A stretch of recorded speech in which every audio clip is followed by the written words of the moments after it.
Hi friends, Sarah Gaston here. Listen, today I want to talk to you about something that I get asked about a lot, and that is when you should get an agent in another market. Oh, there are so many things to consider. First of all, one of the things you want to know is, are you willing to travel back and forth to that market? For example, if you are in the Southeast region, you might consider getting an agent in New Mexico or Atlanta or Louisiana.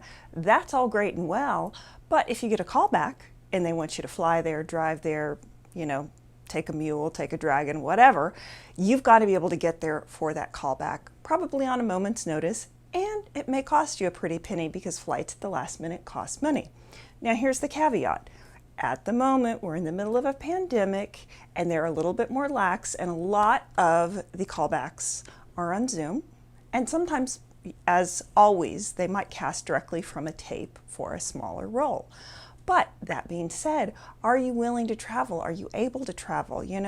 If you have like a high pressure sales job where you have commitments with clients, or you're a lawyer and you have to be in court certain days, then traveling all around to go to these different auditions, callbacks, and jobs may not just be the right thing for you.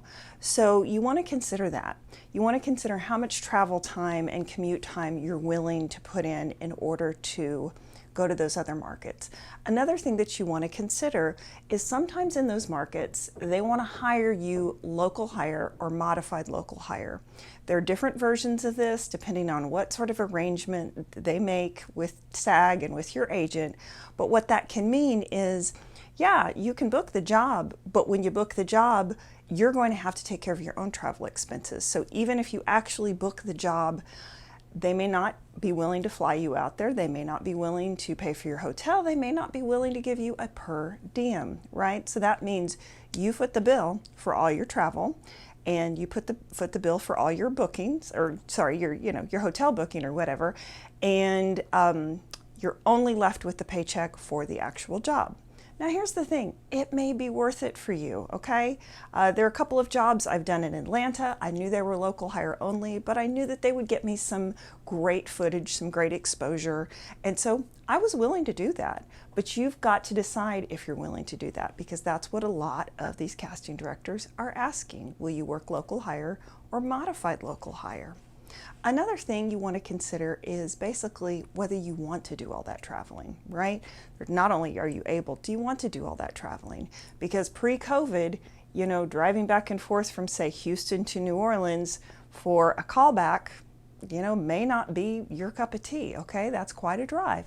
So you just want to consider these things, because I think there's this idea, it's kind of an ideal, right? That they're just going to love you, and they're just going to book you, and they're just going to fly you to all these fabulous places. Some people are actually under the belief that someone will fly you somewhere for an audition, which just doesn't happen, okay? Maybe if you're Julia Roberts, but then Julia Roberts doesn't audition, right? People send her scripts and say, please, please, please be in my movie.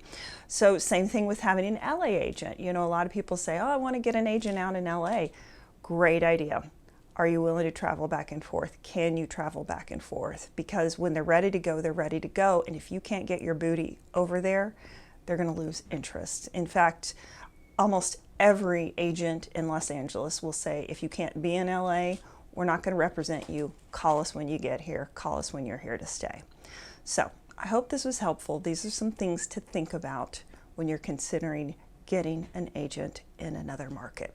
As always, feel free to join me every Wednesday at 1 p.m. Central Standard Time for my Facebook Live. If you have more questions, or even if you just have ideas for videos, you can certainly drop me a message. Check out my tutorial on how to cry on camera. I certainly recommend that you subscribe to my YouTube channel, because I release a new video with free tips like this every single week.